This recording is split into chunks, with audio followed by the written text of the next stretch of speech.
everybody, welcome to my channel, or welcome back to my channel with Colorful Worlds. Today is my favorite video of the month, and that is the monthly recap video. I want to go over all of the different pages that I have colored last month in April, and for the month I had chosen different themes. For instance, try to have it be Easter themed. We're also following 2 different challenges, as well as going through my project books. So let's look at the overhead view of the camera and dive right in. So let's begin with Mandanda Colors Coloring Planner, a very helpful guide to tracking your coloring, which I've really been into these days. So we can see that I have done 2 different buddy colors here, and of the different prompts and challenges, I've managed to do 8 different prompts and challenges to color a total of 16 pages in 5 different books, one of which was an untouched book. Over here, she normally writes untouched books, but I've changed it to be completed whips because I don't like it doubled over there, and also I don't really own too many books, so I don't have too many untouched books. And so for me, it's more a matter of finishing up old whips. That's why I've changed that to be completed whips, and I've not done none of those this month. But I have had some progress with my follow count. So for instance, Instagram's up to 20 by 27 and YouTube is up by 92, which is very exciting. When I look in terms of what my goals were for last month I wanted to ensure that I had April themed pages color, and I've successfully done that. Do the Wild Year of Color, the frog theme, I've done that. Draw in the Fairytales for the ugly duckling, I did that. I also did the Fantasy World of Kerby rabbits theme, and I wanted to do 6 World Within Worlds pages and 4 Magical Worlds color alongs. I managed to do those. The only 2 goals which I did not manage to complete last month was coloring in the Year of Witches, the April Showers page for a buddy. I did not manage to get to that. I also did not manage to fix any pages or finish any whips. In terms of video ideas, I did the bare minimum. I got my completed pages done, my April plans done, my Magical Worlds color alongs done, but I didn't do any of the other bigger video ideas that I had planned. And so for this month, I'm trying to limit it down slightly in order to give myself a bit more time to come to some of these other kinds of video ideas that I've been wanting to do for a while. So for the coloring pages, I've cut it down to doing the Mandanda Colors planner for May, which is my little mermaid over here. Magical Worlds, I want to color 4 pages, that's my standard, and Worlds Within Worlds, 4 pages, that's also my standard. And then for Fairytales, Dark Fairytales by Kerby, I wanted to do Beauty and the Beast. I want to do 2 pages from Mine Rest to Africa, and maybe do an Eriy book, because I'm trying to do like an Eriy page a month, and that's slightly falling to the wayside with time, but I still have added in with a question mark, and also maybe fix whip. I've added that in with a question mark as well. So let's start with the completed pages that I have done. First, I did this here in honor of April, and that is a Morgan O'Brien inspired illustration of our little matchstick mouse holding an Easter egg. So this was done with Ohuhu alcohol markers. They've bled through, as you can see, with some white pen detailings on top. Normally I use a color cube card to pick my palette, but for this one I just kind of rolled with it and did what I wanted to do, and it's very spring-like, very cohesive. I love how bright and happy it is as a whole. So that's the first page that I've done in the coloring planner. Next up, I'm coming into Romantic Country, the First Tale by Eriy. Like I said, my goal is to color at least 1 page a month from the Romantic Country series, and I did manage to successfully do that with this Easter egg collection page. So I did this as part of a buddy color with Kate's coloring pages over on Instagram. I'll show her page right over here. I love how we have very different color palettes picked. Hers is so bright and vibrant. Mine is more of the pastel range. And thank you very much for buddying with me on that page, Kate. Loved the experience and hope you're having a good coloring month. So for the Easter egg collection page here, I really wanted to challenge myself to learn how to make it more 3-dimensional. So I used some reference photos to figure out what the shading would look like, both with the shadows as well as in the egg itself. And because I really wanted it to look 3-dimensional, I knew it would be way too difficult to make these fully colored with the design. So I decided to sacrifice the design. So for example, not coloring this little duck here or not coloring this rabbit here. So I sacrificed the design to use my white Posca pen to like white it out, and instead use that as an opportunity to practice this roundness. And I think it worked really well. So I limited my colors and made sure that my shadows were kind of on this bottom end a bit more so that the highlights were more towards the middle.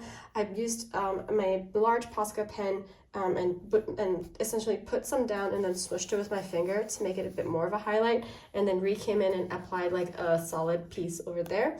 And so that way you have like the smushed acrylic paint and then like a single solid outline there to help with that. Things I also learned is that when you have these heavy shadows, there's actually an even heavier shadow just at the edge. So there's a super heavy shadow at the edge, and then it kind of lightens out afterwards, almost as though there's two shadows being cast.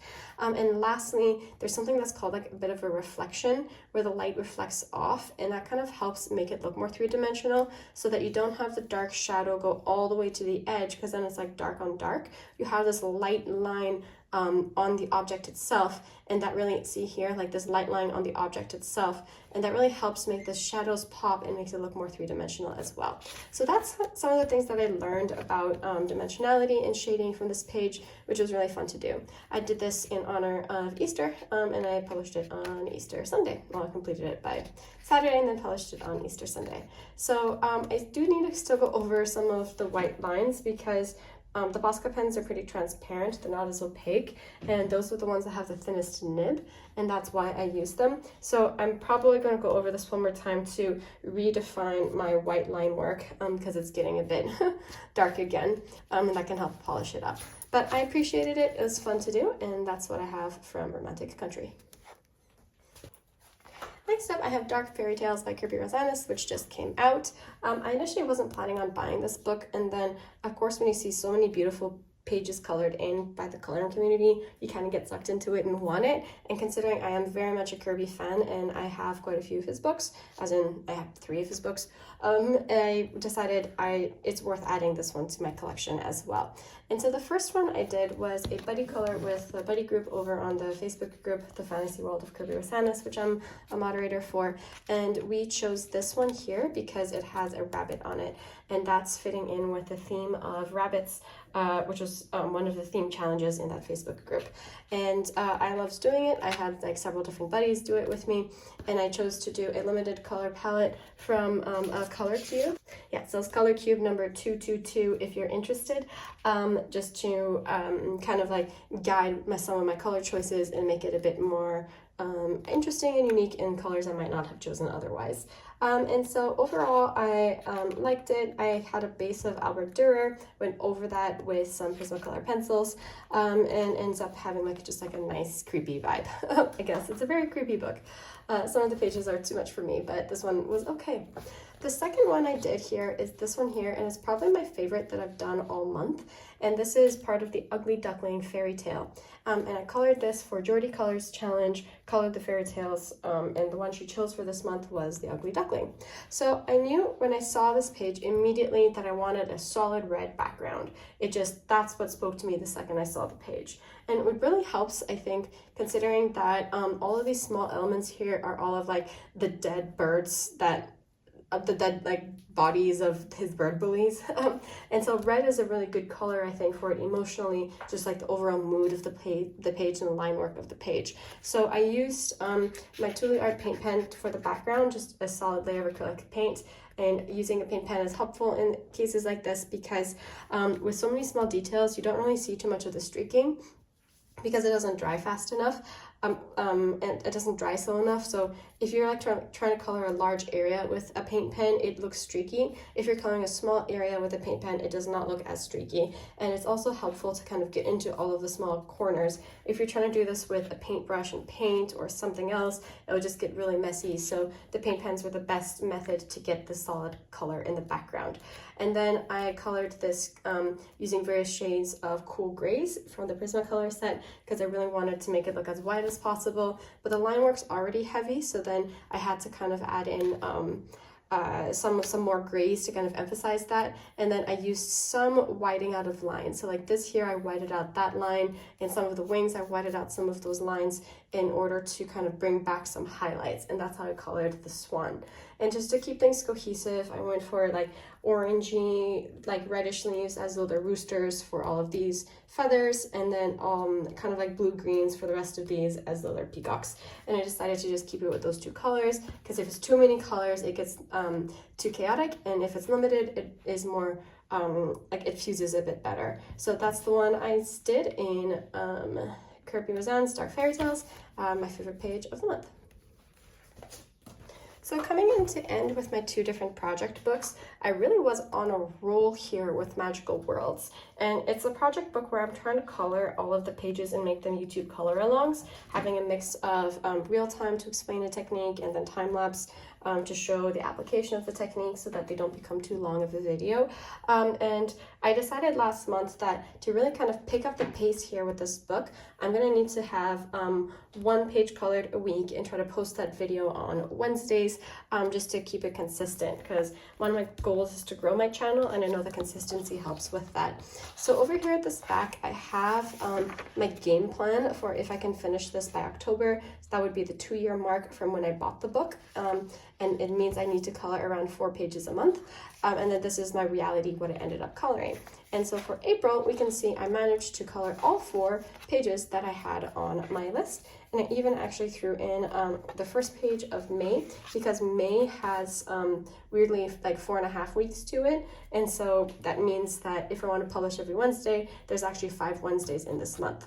So the first one that I did here were the Candyland vignettes pages. So this one here, I used gouache for the background, and then Ecoline brush markers to kind of base these main elements with Prismacolors on top, and then Toolyart markers on top of that. And I actually altered this page by drawing in this gumdrop in the middle, and the idea was to make it look like that gumdrop. I like alternated between like which candy. I was thinking that one for a while, but just to keep things simple, because I'm not the most confident in my drawing skills, this one had like the fewest lines, and so that's why I chose to do that over here. Overall, I think it looks really good and it works really well. I just wish I was a tiny bit more careful with the gouache paint, because as you can see, it's a bit streaky and clumpy over here, and that's because I was mixing the blue with the white, and my white is really dried out, and so I need to kind of fix that next time I use gouache paint for a background in order to make it look a bit more cohesive. But overall, I like having these like solid pastel colors in these backgrounds for these kinds of pages, because especially if they're more childlike, it really adds to that element and that theme. So I use the same colors over here for the Candyland vignettes, and I was trying to use the same colors for the same elements as well, so green for the trees, things like that. And the page went really quickly, and then initially I was thinking of having this look like stickers by having this white outline and then making the black background a solid color as well, but then it felt like cohesively that would be just too many colors on a page. And then I came up with the idea of why don't I just have like an outline, so it looks like a sticker, but it's like a sticker on white paper, and I'm really happy with that. I think just adding in this blue line with my paint pen just really helps make the page look a bit more cohesive. When I'm looking at Johanna Basford's vignettes, it's really important, I think, to make them look like they work together, because otherwise it looks a tiny bit like off or disparate. And one of the ways is to keep the color palette cohesive, and another is to do something that kind of has a sense of uniformity with all of the vignettes. So here these outlines have that uniformity with the vignettes. It's kind of similar to what I did here, where the uniformity came in by having the same kind of like fade out like background on all of these ones here, where it's kind of dark in the center and then fades out towards the edges, along with having some white dots on the inside, and again the limited color palette. And so that cohesion is created, like I keep saying, both with color and with pattern, and so that's what I aimed for here, and I think I was successful in doing. So these are the first 2 that I did. The third one that I did is this one over here, and then this is what I call the Frog Mandala page. I really loved this one. When I was looking at it, I did this, by the way, for the Wild Year of Color challenge, which I'm following by Finding Joy in Color, where every month she posts a different wild animal. The wild animal for this month was frog, and so this is what I did for that and why I chose this page. When I was looking at it, it took me a while to decide the color, and that's kind of what's happening with me with Magical Worlds is I really need to know the colors before I begin, otherwise I feel like it's a bit chaotic. And so I decided I kind of wanted it to just be only green. For a while I was thinking of having like coloring in the inside, but then I thought, you know what, I'm just going to have this be simple green, white, and pink, and have that be the main 3 colors that I work with. And it was really, really fun to do, really simple to do, and I think I really enjoyed editing the video for this, because with these kinds of repeating patterns, I just slow down and I show you the technique on one flower, and then I have a time-lapse for the rest. I slow down, show you the technique for one frog, and then I have a time-lapse on the rest. And what that does is it allows for these color-along videos to be much shorter, because for me as a consumer, I'd rather watch something that's a bit shorter like that. I feel like it's a bit less redundant when you're not repeating things that have already been said, and having repeated pattern like this just helps with that. And so it was all Prismacolor pencils with a tiny bit of the Pentel Dual Hybrid Gold paint pen here, and a tiny bit of like white acrylic marker just for a few of the highlights, like the dots and the flowers and things like that. And so my second favorite page, I think, of the month is this one. So the 4th page of this book that I did this month is this one over here, and that is finally finishing up the dragon, that's the accompanying dragon over here. I've been promising people to do this color along for several months, but I've been stumped because I just haven't been sure how to get started, especially because I'm a bit thrown off if images don't have any kind of context, whether that's some kind of a background or like a border. And so if it's just an image of itself, I get thrown off because I feel like I have to create some kind of background, and that feels a bit intimidating for me. But for this one, I finally just decided to just go for it. I knew I wanted a green dragon with a golden egg, so I started with those 2 as my colors, basing with Albert Duers because I had just received them from myself for my birthday, as my birthday present. And it ended up like being really cohesive. I loved how it came together, and I decided to throw in some red as well, just to add some contrast, and that's because these are complementary colors, and so I knew it would work really well together.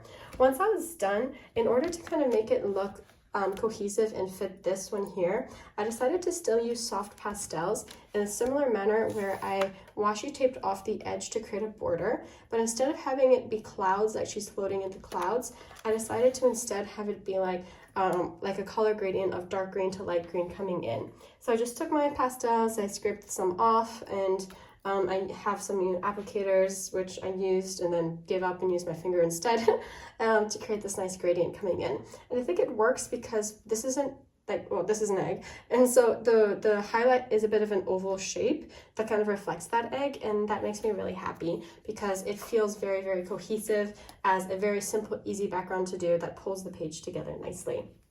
So I'm glad I finally got this one done here as my 4th color along of the month. Which is pretty. I'm really happy I did it. I also wanted to do it because for Easter it's another egg, and so that kind of fits in with the Easter themed pages that I was going for. Alright, so I actually did 5 last month because I want to post these videos on Wednesdays, and the 30th was a Wednesday, and even though I haven't finished editing it until Thursday, so the video is actually coming out on Thursday instead, but this is the 5th one that I did of the month in this book, and so it's this octopus page here. So for this one here, it's not my favorite, I think, of the ones that I've done, and that's in part because with all of the different elements here, like having an octopus but also having it be like land on top of its head, and trying to figure out what it would look like in this little contained little arc box around it. It took me a while to kind of figure out what I wanted with this. So I decided ultimately I wanted to have normal blue sky, normal blue colored water, and just normal like green, and have that look like stone, and then have this be like a pinkish purplish octopus, and I want that to look like sand. So boom, I decided that's my colors. So to make my life easier, I just went straight with basing with my Albert Duers, again because I'm trying to get to know them a bit, and then used Prismacolor on top. And once I did the basing with the Albert Duers, the colors were kind of like locked in, and that made it so much easier to pre-pick my colors for the Prismacolor set. And it worked out nicely in the sense that the coloring went really quickly, because like here are all the pencils I ended up picking, but I picked all of these even before I started started coloring, because I was just matching them to what I put down with the Albrecht Dürers. And what that meant was I didn't have to waste time thinking about what color I wanted to go where or go find a pencil. I was like, nope, you've pre-picked your pencils, you're only using these pencils, go forth and prosper. And what that does is it makes you color much faster. And then I also colored from top to bottom, just sitting down, powering through, because I didn't have that much time to get this done. It was at very last minute, end of the month, trying to get this in. And so the one thing that I'm still unsure about with this is covering the octopus with some blue, because I wanted it to look like it was underwater, and if it was this vibrant pink, it didn't look like it was underwater. It looked like it was sitting on top of the water. So I actually used the blue of the water and covered it slightly with the octopus, not on the tentacles that go over, but just on the ones that go under. And so that kind of like works to make it look like it's underwater. And then once I was done with everything there, it looked a bit weird with this little shape around it. And part of that I realized was because it's a very bright pale piece, and then this was all white. So I decided, all right, I'm gonna actually paint this black, and hopefully that can shift our eyes to really focusing on the central piece here. Initially, I was thinking of having it be gray with little like rivets and make it look like it's a window of a submarine that you're looking out of, but it felt like I was doing the most. So I decided to just keep it simple, make it black, and kind of help it come together in a cohesive manner. Then I thought maybe I'll just do a border around it so it kind of looks like a frame. And then I was like, no, you're not going to draw that straight, and you're going to fiddle with it forever. And for color along videos, like the less you fiddle, the better the video quality is. So I was like, all right, I'm just gonna be done and submit this. Overall, I still think it looks really nice. I'm glad that I have these like white circles on the tentacles to bring back some color. I think the color of the water is gorgeous. Like, I really love the gradient I managed to create there. And it helped teach me some new color combos I didn't think of earlier.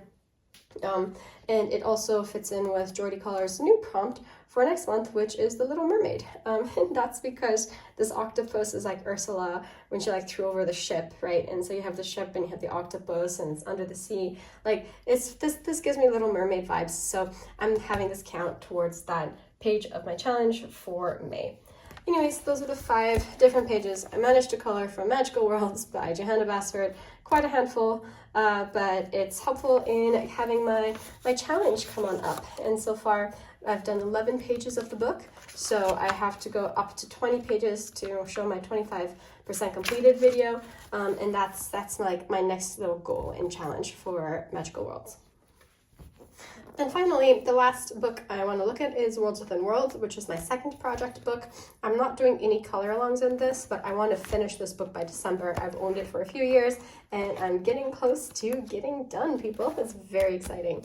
All right, so when I look at my color counter at the back here, this has, again, like my game plan with the reality of what I colored, and by the end of March, I was behind by 3 different pages according to my goal, which meant I needed to color 7 pages in order to reach my goal. And I did actually successfully do that. I colored 7 pages in this book, which is wild. I am very tired. It was a lot of work. So April being spring, I wanted it to be spring themed, so I ended up coloring some shoes, and because I wanted to have the rabbit theme, I also did the answer and belongs to page, and then I threw in the terrarium just for fun. So to show you those in those order, this is the shoe page, which I also really love. This is the first page I used my new Albrecht Dürers on to base. And I wanted it to have these colors ahead of time, like I knew this was the palette I wanted to go for. I know that some people do like night or day, or they have more colors and gradients in the sky. I just wanted it simple, so I made it like a dark to light gradient in the sky, and I wanted these to be cherry blossoms in honor of spring, and then just make this green and have this be greenery. And for the remaining elements, I needed a contrast color, so I threw in red. And that's how I created this gradient. So another sort of like limited color palette, another page that just mirrors itself, but I'm overall very happy with it. I think it's really nice, and I'm really pleased with how it turned out. So those are the first 2 pages that I completed. All right, so the next one that I did were these 2 over here for my intro pages the illustrated by and the this book belongs to page. So I picked it because there's a rabbit right over there, and so that fits in with my theme of having a rabbit for my Facebook group. And when I was thinking in terms of colors and cohesions, again, I decided limited color palette would be best, because the more you have these chaotic elements, like the more things are drawn, the more complex it becomes. And so you need to add simplicity to help your mind balance the complexity. And so for me, that comes down to color choices. So I just have it be the same brown, and then I decided to have all the buildings and mushrooms be red, and then have all of the animals being gray. And that's how I kind of created this balance, so that, and then this background was soft pastels kind of fading in over here. And it made it much easier to color as well, and let it go much more quickly. I based this wood with the Ecoline brush marker, the brown one, and so that also helps speed up the process, because once you have like that watercolor marker, just get a solid color down, then all you have to do is just add the midtones and highlights, the midtones and shadows on top of it, and that really speeds up the process. And so once I had that down, the next was just coloring in all the elements. And for the lettering here, I actually went over it with a red fine liner just to kind of like make it cohesive and tie together. The only mistake I made was this fox. He's supposed to be gray, but I accidentally colored this side as brown because I thought it was wood at the start. And my tip for you, whenever you make a similar mistake, is to just roll with it, because trying to fix it makes it more visually obvious, versus if you just kind of roll with it. Like, I doubt you guys would have noticed until I pointed it out that he was supposed to be gray. And so like it just still looks more visually cohesive. So even if there's a little boo-boo, it's fine. It still works as a piece overall as a whole, and that's what you're aiming for. So since I got these two done, I was like, why not do this one over here, all the answers page, which is the exact same as this page over here, and this time I got to fix the fox. So I debated using a different color palette for this one, and just have it be like, you know, something a bit different. But again, because I just really wanted to get 7 pages done, I was pressed for time, I decided the easiest thing to do was just to redo what I had already done. And so it also, in my mind, had some justification, because if this is the opening and that's the ending, there's a bit of parallelism between them where it starts and it ends the same way. And so that one, the worlds like kind of like merge together in a nice way. So I decided to stick with the color palette and just continue with what I was doing. And so that's what I did with that. And overall, I was happy with that. But that's not all. I pushed through. I got 7 pages done miraculously in this book. I have no idea how. And that's this Terrarium page over here. So this page was very much inspired by my friend Renata, who is in a coloring community group I'm in, who did this page with these bricks in the background. And I was in love with the idea, and I was like, ooh, 100%, I'm going to take inspiration from her and also do bricks in my background. So I used my brick stencils that I had gotten a couple months ago, and I used my ink pads, and I just like did the big background on everything after like covering some of the main elements with masking fluid so I wouldn't get stuff on them. At this point, I was really sick of coloring. Like, you reach a point in coloring where you're just pushing through, and then when you're kind of on coloring steam, you just start to get sloppy. So this is not one of my favorite pages in this book, and I really wish I paid more attention to it, because it ended up being a bit more sloppy than I wanted to in terms of the color selection. Part of that is because in order to speed up the process, I decided to base everything with my water-based markers, and they're very vibrant. And so they're not the greatest for basing, because a base color should be very transparent and pale to allow colors to build up. But these ones were just like straight up vibrant, so I was like, all right, I'm just going in. So I used a lot of marker on this page to help speed up the process. Part of it too, I think, is color selection. Like, I don't think these colors really match what I want it to be or do. But you know, at the end of the day, it's still fine. It still worked out. I added interest by having some of these bricks be different colors to add some visuals there. And I tried to have this glass effect by using a mixture of paint markers and like Winsor Newton white ink to just really emphasize that these are clear glass. Like, in the Terrarium. So the overall effect and look, I think, was achieved. It's just, it doesn't look as sophisticated as I wanted it to look when I was initially imagining it, and that's definitely my fault for coloring this additional page on top of all the pages when I was approaching the end of my coloring steam. So it's done. You know, no tears over spilled milk and whatnot. It still was a cool concept with the brickwork and like the glass works, and it still works really well together. So I'm not displeased with it. I'm still pretty happy. But that pretty much wraps it up, and very few books, but a lot of pages within the books. Had 7 here in Magical Worlds. I had, 7 here in Worlds Within Worlds, 5 done in Magical Worlds, 2 done in Dark Fairytales, 1 done here in Romantic Country, and finally the first quick short one from the coloring planner. And that's it. Thank you all so much for watching my recap, and I look forward to doing this again next month and show you what I have created for May with all of the wonderful underwater mermaid themes. Bye for now.